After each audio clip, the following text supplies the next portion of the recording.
जी, तो हमारे पास सबसे पहले ये डायग्राम एक बनी हुई है, ये हमारे पास है सीपीयू के बारे में, कंप्यूटर का जो सेंट्रल प्रोसेसिंग यूनिट है, उसके बारे में।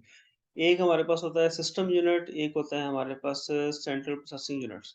सिस्टम यूनिट जो है हमारे पास वो एक बॉक्स होता है, जिसको आपने देखा है लैब के अंदर आपके या घर में आपके डेस्कटॉप है, वो एक बॉक्स प्लास्टिक का या मेटल का जिसके अंदर सारे कंपोनेंट लगे होते हैं, जिसके अंदर रैम, हार्ड डिस्क, रोम, सीडी-रोम और पावर सप्लाई, प्रोसेसर, एक मदरबोर्ड होता है जिसके ऊपर सारे कनेक्टेड होते हैं, जहाँ पर यूएसबी पोर्ट्स वगैरह होती हैं, जहाँ पर आप माउस, कीबोर्ड वगैरह अटैच करते हैं। तो वो जो बॉक्स होता है मेटल का या प्लास्टिक का, जिसके अंदर ये सारे कंपोनेंट होते हैं, उसे सिस्टम यूनिट कहते हैं। और जो हमारे पास सीपीयू है, ये सेंट्रल प्रोसेसिंग यूनिट है, ये मदरबोर्ड के ऊपर वो चिप है जिसने ये सारा काम करना होता है, ठीक है? तो ये काम कैसे करता है, ये इसका एक छोटी-सी डायग्राम मैंने बनाई है।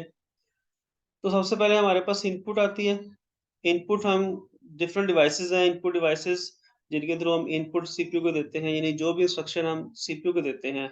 लाइक अगर मैं यहाँ पर राइट क्लिक करता हूँ, तो ये मैंने एक इंस्ट्रक्शन दिया है, मैंने यहाँ पर क्लिक किया तो मैंने इंस्ट्रक्शन दी है। तो ये सारी इंस्ट्रक्शन होती है हमारी। ये मैं कोई चीज़ ओपन कर रहा हूँ, इसकी इंस्ट्रक्शन दी है मैंने कंप्यूटर को। तो ये हमारे पास क्या है, ये इंस्ट्रक्शन है, ये इनपुट है। अब इनपुट जो भी होती है वो सबसे पहले जाती है सीपीयू के पास। सीपीयू के अंदर भी डिफरेंट पार्ट्स हैं।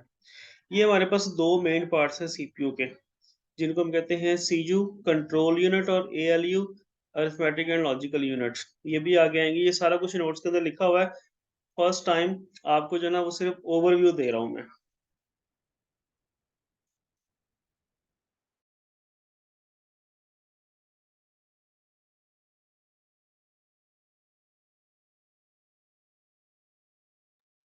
जी, ठीक है? तो ये हमारे पास वो सारे का सारा इंस्ट्रक्शंस आ रही हैं।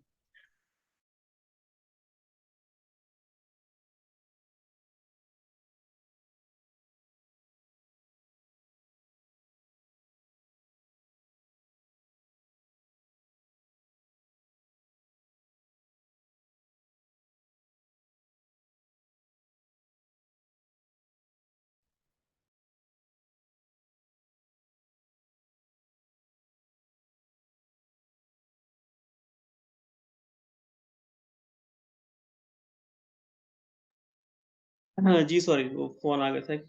अच्छा जी, तो ये हमारे पास जो है सीयू कंट्रोल यूनिट है, ALU arithmetic and logical unit है, ये 2 पार्ट हैं हमारे पास।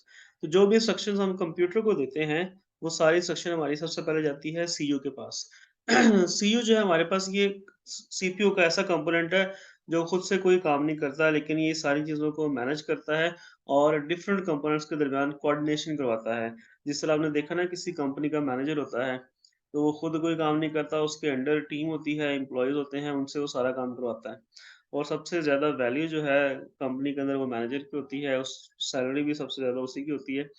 तो सेम ऐसे ही ये सीपीयू का ये मैनेजर है, ये सीयू, ये सारे काम जो है बाकी कंपोनेंट से करवाता है, इम्पोर्टेंट है, लेकिन ये खुद कोई काम नहीं करता। ये इंस्ट्रक्शन जो भी आती है उसको भेजता है, आगे फॉरवर्ड कर देता है जिस भी कंपोनेंट से जो भी काम करवाना है।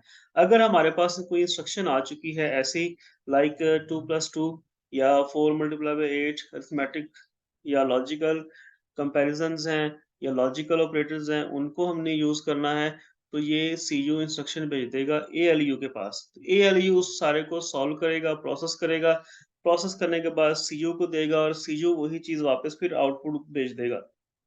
आउटपुट जो है वो हमारे पास वो तमाम डिवाइसेज़ जिनके अंदर हम जो भी रिज़ल्ट्स होते हैं हमारे कंप्यूटर के, जो भी हमें प्रोसेस करके देता है या जो इन्फॉर्मेशन होती है वो हमें भेजता है।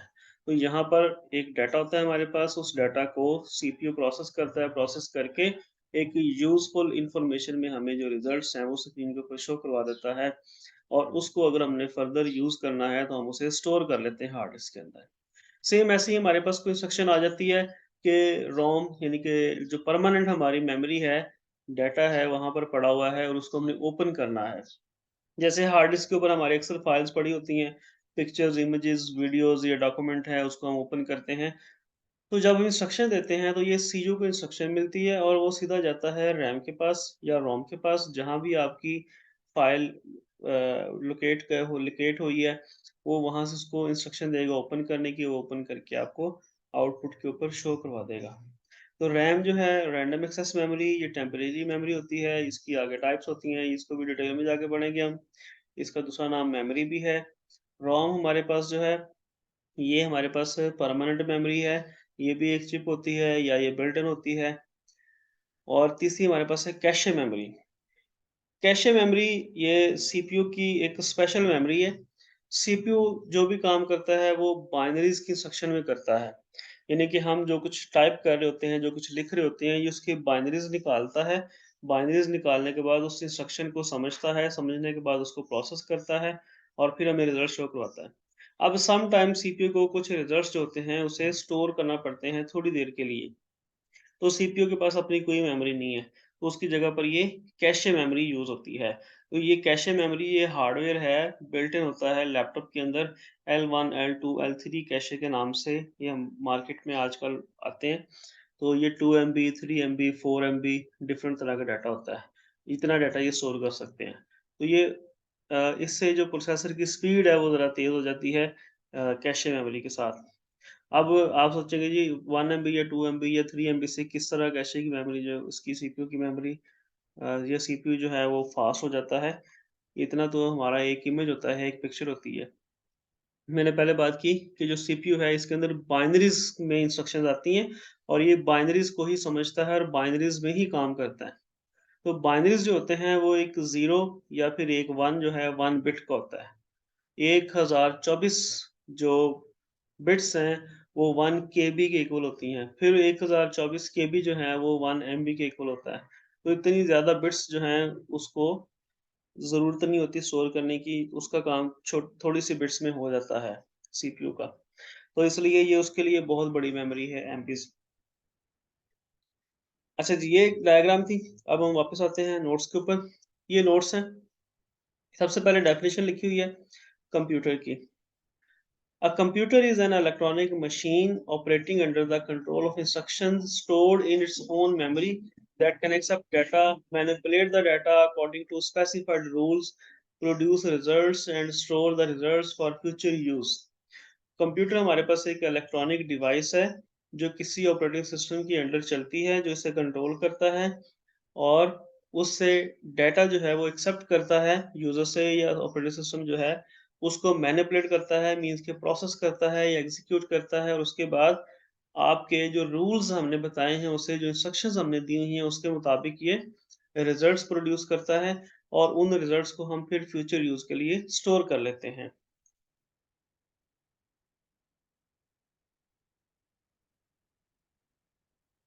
डायग्राम आपको शो नहीं हुई व्हाइट बोर्ड के ऊपर? स्क्रीन के ऊपर ये डायग्राम शो नहीं हो रही है आपको? No sir. अच्छा जी। No sir. चलें जी, मैं शेयर करता हूँ आपके साथ।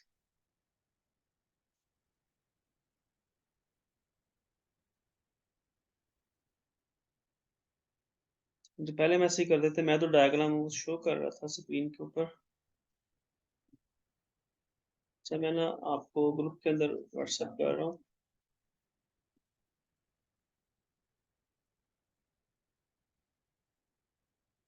खैर ये बाद में ओपन कर लीजिएगा फिर ग्रुप के अंदर।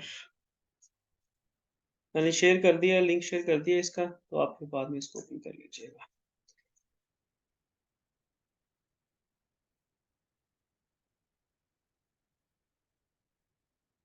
ठीक है जी। अच्छा जी, तो ये हमारे पास है डाटा। डाटा इज़ उसके बाद ये कंप्यूटर की डेफिनेशन लिखी हुई है, इसको आप आसान भी कर सकते हैं। ये जो लिखी है ज़रा टेक्निकल टर्म्स में लिखी है। आप इसको computer is an electronic machine which accept data from the user, processed it and give useful results, इतना भी कर सकते हैं आप। कंप्यूटर एक इलेक्ट्रॉनिक मशीन है जो डाटा को प्रोसेस करती है या यूज़र से डाटा एक्सेप्ट करने के बाद उसको प्रोसेस करती है और प्रोसेस करने के बाद यूज़फुल जो रिज़ल्ट्स हैं वो हमें प्रोवाइड करती है। आप सिंपल इतनी भी डेफ़िनेशन लिख सकते हैं। डेफ़िनेशन आप या कोई भी इस तरह का क्वेश्चन आ जाता है, तो आपने टू द पॉइंट ही आंसर देना है। कोई लंबी-चौड़ी जो है ना डिटेल या आपने जिस तरह पहले आप क्वेश्चंस करते हैं उसको बढ़ा-चढ़ा कर लिखते हैं, उस तरह लिखने की कोई ज़रूरत नहीं है। इसका जो पेपर होगा वो ऑब्जेक्टिव टाइप का ही होगा सारा। उसके अंदर एमसीक्यूज़, ट्रू फॉल्स और शॉर्ट क्वेश्चंस ही आएँगे पेपर में आपके। लॉन्ग क्वेश्चंस नहीं होते इसके अंदर, ये जो कोर्स है इसके अंदर, ठीक है? तो इतनी डिटेल में आपने नहीं जाना, बस आपको जो टर्म है उसका समझ हो, कॉन्सेप्ट उसका क्लियर हो और उसका टू द पॉइंट आंसर लिखना है। ठीक है जी, उसके बाद हमारे पास है computers process data to create information. Computer data को प्रोसेस करते हैं इन्फॉर्मेशन में कन्वर्ट करने के लिए, क्रिएट करने के लिए, इन्फॉर्मेशन बनाने के लिए। 2 टर्म्स यूज़ हुई हैं इसके अंदर, एक डाटा की और दूसरी इन्फॉर्मेशन की। Data is a collection of raw unprocessed facts, figures and symbols. तो अगर आपसे पूछा जाए व्हाट इज़ डाटा? तो आपने सिर्फ इतना ही लिखना है, data is a collection of raw unprocessed facts and figures, या फिर collection of raw facts and figures भी कर सकते हैं आप उसको। अनप्रोसेस्ड नहीं लिखना तो ना लिखें। Raw facts, figures and symbols, तो इसमें से कुछ भी लिख सकते हैं। तो ये हमारे पास डाटा है। एग्जांपल इसकी ये है कि हमारे पास 2 मैंने लिख दिया है व्हाइट बोर्ड के ऊपर, फिर मैंने 4 लिख दिया है, फिर मैंने 6 लिख दिया है। तो ये रॉ डाटा है। हमें इससे कोई इन्फॉर्मेशन नहीं मिल रही कि ये 2 क्या है, 4 क्या है या 6 क्या है। तो अगर मैं इन सबको ऐड कर दूँ और मैं लिख दूँ 2 के साथ किलोमीटर, 4 के साथ किलोमीटर, 6 के साथ किलोमीटर, तो आपको पता चल जाएगा। तो ये सारे ऐड होने के बाद आपको एक इन्फॉर्मेशन मिलेगी कि 2 प्लस 4 प्लस 6 जो है हमारे पास ये 12 किलोमीटर बनते हैं, जो कि डिस्टेंस है किसी चीज़ का जो हमने कवर करना है या कवर किया है। तो ये हमारे पास इन्फॉर्मेशन होती है। तो information is data that is organised, meaningful and useful. तो जब इस डाटा को हम प्रोसेस कर लेते हैं, तो वो हमारे पास क्या बन जाता है, एक ऑर्गेनाइज़्ड, मीनिंगफुल और यूज़फुल डाटा बन जाता है। To process data into information, a computer uses hardware and software. Data को इंफॉर्मेशन में कन्वर्ट करने के लिए कंप्यूटर क्या यूज़ करता है, हार्डवेयर एंड सॉफ्टवेयर। अब हार्डवेयर क्या है जी? Hardware is the electric, electronic and mechanical equipment that makes up a computer.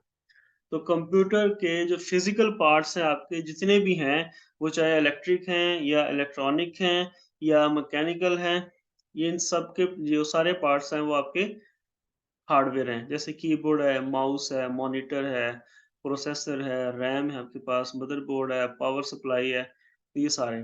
अब ये इलेक्ट्रिक और इलेक्ट्रॉनिक में क्या फ़र्क है? इलेक्ट्रिक जो है, जो इलेक्ट्रिसिटी से चलते हैं, और इलेक्ट्रॉनिक जो है वो सर्किट बोर्ड वाले चिप्स हैं आपकी, वो आपके जो हैं आईसीज़ वगैरह हैं, ट्रांजिस्टर्स हैं, कैपेसिटर्स हैं, ये आपके इलेक्ट्रॉनिक में आ जाते हैं। और मैकेनिकल मूवमेंट जिनके अंदर होती है, पावर सप्लाई है जैसे के अंदर, उसके अंदर फैन लगा होता है प्रोसेसर को कूल डाउन करने के लिए, तो वो मैकेनिकल है आपका, जिसके अंदर फैन घूम रहा है आपके सिस्टम यूनिट को, सीपीयू को कूल डाउन करने के लिए, तो वो मैकेनिकल पार्ट है। इसके अलावा सीडी है, सीडी-रोम है जिसके अंदर सीडी हम रख देते हैं और फिर वो सीडी घूमती है। ऐसे हार्ड डिस्क है, हार्ड डिस्क के अंदर एक सीडी होती है, ऑपरेटर होता है और रीड राइट हेड होता है जो मूव होता है आगे-पीछे, वो भी मैकेनिकल। तो इस तरह कुछ मैकेनिकल पार्ट्स भी होते हैं और कुछ आपके इलेक्ट्रिक और इलेक्ट्रॉनिक भी होते हैं। देन हमारे पास है ये software. Software is the series of instructions that tells the hardware how to perform. Software हमारे पास सीरीज़ ऑफ इंस्ट्रक्शंस हैं, जो सिस्टम से या हार्डवेयर से काम करवाते हैं। तो एक सॉफ्टवेयर हम लिखते हैं या एक सॉफ्टवेयर हम बनाते हैं या उसका कोड लिखते हैं, तो जो भी इंस्ट्रक्शंस हमने सॉफ्टवेयर के अंदर लिखी होती हैं, तो हमारा हार्डवेयर उसके मुताबिक ही काम करता है।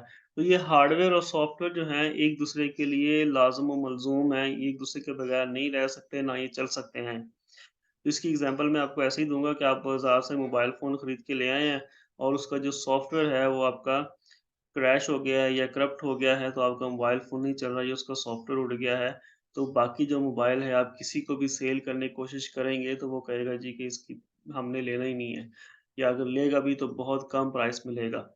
मीन्स कि जो 50,000 वाला मोबाइल है आपका, वो 5,000 में जा रहा होगा अगर उसके अंदर सॉफ्टवेयर नहीं है या वो डेड हो गया है। ठीक है? तो ऐसे ही जो हार्डवेयर है, वो भी सॉफ्टवेयर के बगैर कोई काम नहीं कर सकता। हार्डवेयर आपका जो है, उसके ऊपर कोई सॉफ्टवेयर होगा, कोई उसको इंस्ट्रक्शन देगा तो फिर ही हार्डवेयर ने काम करना है, अदरवाइज़ नहीं। तो ये एक-दूसरे के लिए लाज़िम मलज़ूम है, ये एक-दूसरे के बगैर जो है ना नहीं रह सकते। अब हम बात करते हैं जी कंप्यूटर कौन-कौन सी चीज़ें हमारे पास कंप्यूटर है। डेली लाइफ़ में हम बहुत सारी चीज़ें देखते हैं, जो कि इलेक्ट्रिक भी होती हैं, इलेक्ट्रॉनिक भी होती हैं, लेकिन वो कंप्यूटर नहीं होती। तो हमने कंप्यूटर की जो डेफ़िनेशन पढ़ी है, वो अभी तक ये पढ़ी है computer is an electronic machine which accept data from the user and process the results और उसके बाद रिज़ल्ट्स प्रोड्यूस करती है। तो अगर हम देखें, तो हमें घर में माउस जो है वो भी सॉरी रिमोट कंट्रोल जो है हमारा टीवी का या एसी का वो भी हमें नज़र आता है। उसके ऊपर बटन होते हैं, सर्किट होता है, हम बटन प्रेस कर रहे होते हैं, स्क्रीन के ऊपर हमें रिज़ल्ट्स मिल रहे होते हैं, तो क्या वो कंप्यूटर होगा? हमारा कैलकुलेटर है, क्या वो कंप्यूटर होगा? हमारे पास गाड़ी की कीज़ जो हैं वो ऑटो लॉक, अनलॉक करने वाली, क्या वो कंप्यूटर होंगी? तो ये सारी चीज़ों में से अगर हम गौर करें, तो हमारे पास इनमें से ये स कुछ चीज़ें ऐसी हैं, जो यूज़र से डाटा लेती हैं, उसको प्रोसेस करती हैं और अपनी मर्ज़ी का रिज़ल्ट देती हैं। उनके अंदर हम चेंज नहीं कर सकते, सॉफ्टवेयर इंस्टॉल नहीं कर सकते, उनकी प्रोग्रामिंग चेंज नहीं कर सकते, तो वो एक हार्ड टाइप का जो हमारा हार्डवेयर है, जिसके अंदर हम कोई चेंजेज़ नहीं लेके आ सकते। हमें उसके अंदर कोई भी अ, मतलब कि वो एक स्ट्रिक्ट किस्म की इन्फॉर्मेशन है उसके अंदर, बस उसी को हम यूज़ कर सकते हैं। तो वो हमारे पास क्या होगा, वो कंप्यूटर नहीं होगा और बाकी जो चीज़ें हैं वो कंप्यूटर होगा। जैसे कि कैलकुलेटर आप देखते हैं, कैलकुलेशंस करते हैं, उसके रिज़ल्ट्स मिलते हैं, इनपुट देते हैं हमें, वो रिज़ल्ट देता है, तो वो हमारे पास क्या है, कंप्यूटर है। माउस ये हो गया हमारे पास, रिमोट कंट्रोल हो गया, गाड़ी की कीज़ हो गई, उसके अलावा कोई और डिवाइसेज़ हैं, ये इलेक्ट्रॉनिक डिवाइसेज़ हैं, ये कंप्यूटर नहीं हैं। नेक्स्ट पैराग्राफ हमारे पास है, सिस्टम यूनिट के ऊपर जो मैंने पहले बताया है, is a box like case made from metal और plastic that protects the internal electronic components of the computer from damage. The system unit controls the central processing unit. ये हमारे पास जो सिस्टम यूनिट की डेफिनेशन क्या है जी, कि ये हमारे पास वो बॉक्स है, प्लास्टिक का या मेटल का, जिसके अंदर हमारे सारे कंपोनेंट जो हैं इंटरनल इलेक्ट्रॉनिक कंपोनेंट हैं, उनको प्रोटेक्ट करने के लिए, और उसके अंदर क्या होता है, सेंट्रल प्रोसेसिंग यूनिट होता है। The central processing unit (CPU) is the electronic device that interprets and carries out the basic instruction that operate the computer. तो CPU हमारे पास सेंट्रल प्रोसेसिंग यूनिट वो कंपोनेंट है जो इंटरप्रेट करता है हमारी इंस्ट्रक्शंस को, यानी कि इंटरप्रेट का मतलब ट्रांसलेट करना। हम जो चीज़ लिख रहे होते हैं वो इंग्लिश लाइक लैंग्वेज के अंदर लिख रहे होते हैं, लेकिन सीपीयू जो है, हार्डवेयर जो है, वो बाइनरी लैंग्वेज को समझता है, तो वो उसको पहले बाइनरी लैंग्वेज में कन्वर्ट करता है, ट्रांसलेट करता है, फिर उसको समझता है, फिर वो इंस्ट्रक्शन हमारी परफ़ॉर्म करता है। Memory is temporary holding place for data instruction. तो टेम्परेरीली डाटा को स्टोर करने के लिए जो हम यूज़ करते हैं, उसे मेमोरी कहते हैं। ये सारी चीज़ें आगे डिटेल में आएँगी ही, हम इसको आगे जाके डिटेल में पढ़ेंगे। तो अभी जो बेसिक चीज़ें हैं, वो पढ़ रहे हैं। ऐसे ही हमारे पास स्टोरेज डिवाइसेज़ हैं, records and retrieve data to and from a storage medium. तो किसी एक स्टोरेज मीडियम के ऊपर हम डाटा जो है, उसको रिकॉर्ड भी कर सकते हैं और उसको हम सेव भी कर सकते हैं बाद में फ्यूचर में यूज़ करने के लिए। सर्च करना, रिट्रीव का मतलब है सर्च करना और रिकॉर्ड का मतलब है उसके अंदर डाटा को ऐड करना या स्टोर करना। तो 6 कॉमन स्टोरेज डिवाइसेज़ हैं, are floppy disk, zip drive, hard disk drive, CD ROM, DVD ROM, ये हमारे पास आ रही हैं सारी की सारी। तो ये जितने भी डिवाइसेज़ के यहाँ पर नेम लिखे हैं, ये आगे जाके इनको डिटेल में पढ़ना है हमने। तो जस्ट यहाँ पर सिर्फ़ बेसिक या यानी कि ये जो हमारा फर्स्ट लेक्चर है, ये बेसिक्स के ऊपर है और इनकी डिटेल जो है वो आगे आएँगी सारी। ठीक है? इसके ऊपर ये पूरा लेक्चर है एक, ये वाला जो है, ये लेक्चर नंबर 5 में या 6 के अंदर है ये। ठीक है? तो ये सारी चीज़ें डिटेल में हम वहाँ पर पढ़ेंगे। इसके अलावा हमारे पास कम्युनिकेशन डिवाइस है, ये भी डेफिनेशन है हमारे पास, enables computer users to communicate and exchange items such as data, instruction and information with another computer। तो कम्युनिकेशन डिवाइस हमारे पास क्या है? ऐसी डिवाइस है जो हमें एक कंप्यूटर से दूसरे कंप्यूटर के साथ इंटरेक्शन करने में, कम्युनिकेट करने में, डाटा ट्रांसफर करने में या फाइल्स शेयर करने में हेल्प आउट करता है। तो ये हमारे पास क्या है जी? कम्युनिकेशन डिवाइस है। ये जो कम्युनिकेशन डिवाइस है, उसका नाम क्या है? वो मॉडेम है। ये लिखा हुआ हमारे पास ये मॉडेम। मॉडेम जो है इसका मतलब है मॉड्यूलेशन एंड डीमॉड्यूलेशन, यानी कि मॉड्यूलेशन का एमओडी यहाँ पर और डीमॉड्यूलेशन का डेम, ये दोनों को मिलाकर हम पढ़ते हैं इसे modem. Is a communication device that enables computers to communicate usually via telephone lines or cables. Telephone lines या फिर जो केबल्स हैं हमारी उसके थ्रू कम्युनिकेट करता है ये मॉडेम, और डिफरेंट डिवाइसेस जो हैं कम्युनिकेट करती हैं फिर उसके थ्रू। ये हमारे पास सेम ऐसे ही है जैसे आपने देखा है कि आपके घर में राउटर लगा हुआ है, तो राउटर जो है वो एक मॉडेम है, उसके ऊपर आपका इंटरनेट चल रहा है, आप इंटरनेट के थ्रू पहले आप इंटरनेट से कनेक्ट होते हैं, फिर पूरी दुनिया में जितनी भी डिवाइसेस इंटरनेट से कनेक्टेड हैं, आप उनके साथ शेयरिंग कर सकते हैं। आप मैसेज करते हैं, व्हाट्सएप करते हैं, आप कॉल्स करते हैं इंटरनेट के ऊपर, ये सारा कुछ आपका मॉडेम के थ्रू हो रहा होता है। तो मॉडेम की टाइप्स होती हैं हमारे पास एक्सटर्नल मॉडेम होते हैं, इंटरनल और इंटरनल मॉडेम होते हैं। इंटरनल मॉडेम्स जो हैं वो आपके मोबाइल फ़ोन के अंदर जो एक चिप लगी होती है वाई-फाई वाली, हॉटस्पॉट वाली या ब्लूटूथ वाली, वो इंटरनल मॉडेम है। बाहर जो पड़े हुए हैं राउटर्स वगैरह हैं, ब्रिजेस हैं, स्विचेस हैं, डिफरेंट डिवाइसेस आएँगी, वो हमारे पास जो है एक्सटर्नल मॉडेम है। तो लैपटॉप के अंदर भी मदरबोर्ड के साथ ही ये मॉडेम लगा होता है, अटैच होता है, बिल्ट इन होता है, तो वो इंटरनल मॉडेम है। सीपीयू जो हमारे पास सीपीयू है, सिस्टम यूनिट है, उसमें अलग से मॉडेम लगता है, वो हमारे पास क्या है जी, एक्सटर्नल मॉडेम है। तो इसको भी हम आगे जाके पढ़ेंगे अगेन। ये भी एक पूरा चैप्टर है इसके ऊपर, कम्युनिकेशन डिवाइसेस के ऊपर। काफ़ी लेंथी चैप्टर हैं दोनों ये वाले, स्टोरेज डिवाइसेस वाला भी और कम्युनिकेशन डिवाइसेस वाला भी। अच्छा जी, इसके बाद हमारे पास सॉफ्टवेयर्स हैं। सॉफ्टवेयर की हमारे पास 2 टाइप्स होती हैं, आज हमने जो पढ़ना है वो यहीं तक पढ़ेंगे। सॉफ्टवेयर की 2 टाइप्स हैं हमारे पास। टाइम कितना रह गया वैसे? 8:30 को स्टार्ट किया था, 10 मिनट हैं, पढ़ लेंगे इंशाल्लाह इसको। ठीक है जी, सॉफ्टवेयर के हमारे पास 2 टाइप्स हैं। एक हमारे पास है सिस्टम सॉफ्टवेयर, दूसरा हमारे पास है एप्लीकेशन सॉफ्टवेयर। तो ये हमारे पास सिस्टम सॉफ्टवेयर आ गया और ये हमारे पास एप्लीकेशन सॉफ्टवेयर आ गया। ठीक हो गया जी। सिस्टम सॉफ्टवेयर के अंदर फिर 2 टाइप्स और हैं। एक है जी हमारे पास ऑपरेटिंग सिस्टम, दूसरा हमारे पास है यूटिलिटी प्रोग्राम। सिस्टम सॉफ्टवेयर क्या है? सबसे पहले इसको हम पढ़ते हैं। सिस्टम सॉफ्टवेयर कोई भी हार्डवेयर को रन करने के लिए जो हम सॉफ्टवेयर बनाते हैं, वो हमारे पास क्या है जी, सिस्टम सॉफ्टवेयर। जो हार्डवेयर के अंदर डिफरेंट डिवाइसेस को कंट्रोल करता है, मैनेज करता है, उसे क्या कहते हैं? System software. अब जैसा कि हम लैपटॉप है, फर्स्ट टाइम लेके आते हैं, बाय करते हैं, तो वो हमारे पास एक हार्डवेयर है। अब उसके ऊपर कोई सॉफ्टवेयर नहीं है जो हम अ, उसको हम देख सकें कि इसके अंदर क्या डाटा पड़ा हुआ है, रैम कितने की है, हार्ड डिस्क कितने जीबी की है इसके अंदर, ये सारी चीज़ें जो हैं हम उसको चला नहीं सकते। तो हम क्या करते हैं फिर उसके ऊपर सबसे पहले एक ऑपरेटिंग सिस्टम इंस्टॉल करते हैं, जिसे हम कहते हैं विंडोज़, लिनक्स या मैक ओएस, डिफरेंट तरह के ऑपरेटिंग सिस्टम है पूरी दुनिया में जो चलते हैं। तो उनमें से कोई ना कोई एक ऑपरेटिंग सिस्टम हम यूज़ करते हैं। आपके मोबाइल के ऊपर एंड्रॉयड होगा या आईओएस होगा, वो भी एक ऑपरेटिंग सिस्टम है, वो भी एक सिस्टम सॉफ्टवेयर है। ठीक है, अब ये सिस्टम सॉफ्टवेयर कुछ डिवाइसेज़ के अंदर पहले से बिल्ट इन इंस्टॉल्ड होता है जिसको हम चेंज नहीं कर सकते, और कुछ होता है जिसके ऊपर हम अपनी मर्ज़ी से चेंज कर लेते हैं। जैसा कि लैपटॉप है उसके ऊपर आप विंडोज़ भी कर सकते हैं, लिनक्स भी कर सकते हैं, यूनिक्स भी कर सकते हैं, सन सोलारिस भी कर सकते हैं, मैक ओएस भी कर सकते हैं। तो डिफरेंट तरह के जो सॉफ्टवेयर्स हैं, विंडोज़ हैं, वो आप इंस्टॉल कर लेते हैं और आप अपने लैपटॉप के ऊपर यूज़ कर लेते हैं।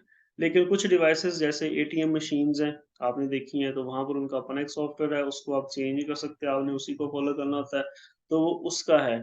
गाड़ियाँ होती हैं हमारे पास, कार्स होती हैं, कार्स के अंदर भी पहले से ही सॉफ्टवेयर इंस्टॉल होते हैं, जो उसके फंक्शंस होते हैं, ऑटोमैटिक डोर ओपन क्लोज़ और ग्लासेस और ऐसे ही लाइट्स वगैरह हैं, डिफरेंट तरह की जो भी फंक्शंस है उसके ऑटोमेशन के लिए, तो वो सारे बिल्ट इन होते हैं, उसको आप चेंज नहीं कर सकते। वो जब इस तरह के सिस्टम हमारे पास हों, जिसको हम चेंज ना कर सकें, वो बिल्ट इन हो उसके अंदर, उसे हम फर्मवेयर भी कहते हैं।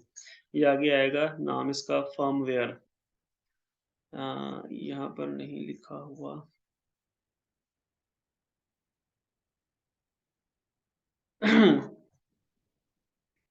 अच्छा जी, ये आगे आएगा, यहाँ पर लिखा नहीं हुआ, मैं आपको ये भी करवा दूँगा, ठीक है। वो अपडेटेड नोट्स मैं आपको दे दूँगा, उसके अंदर लिखा होगा ये।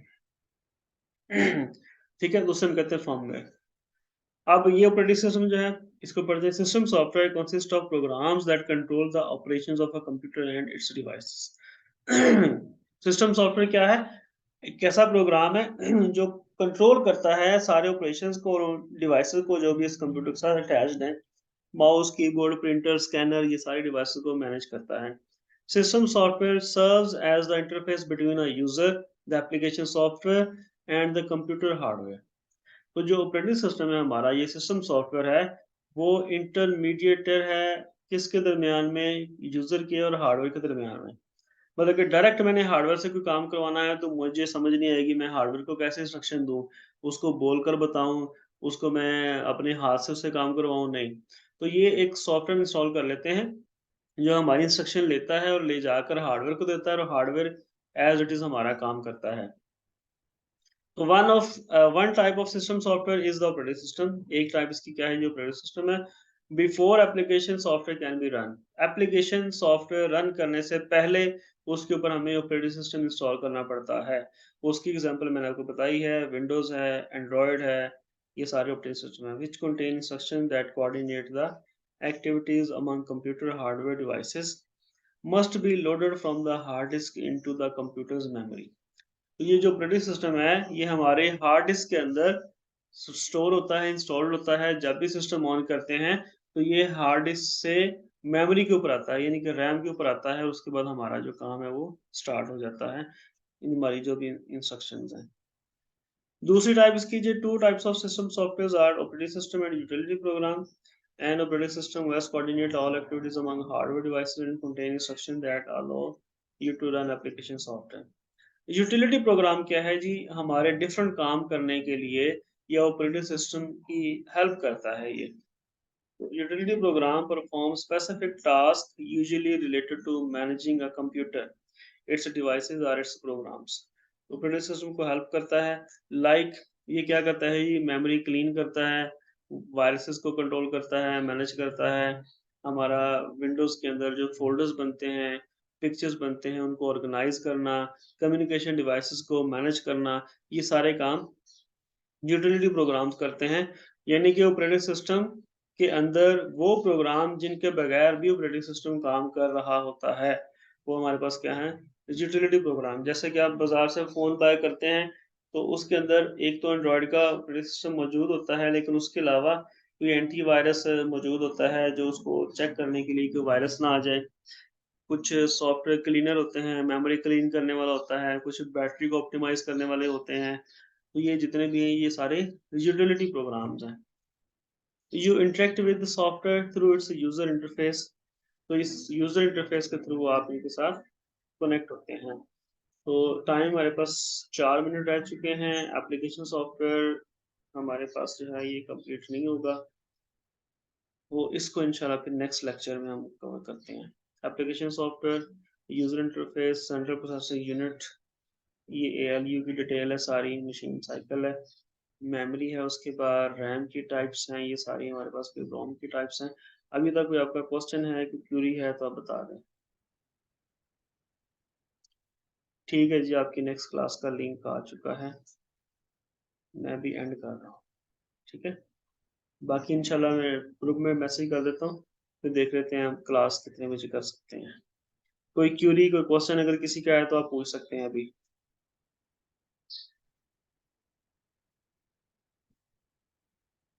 जी चलें, ठीक है।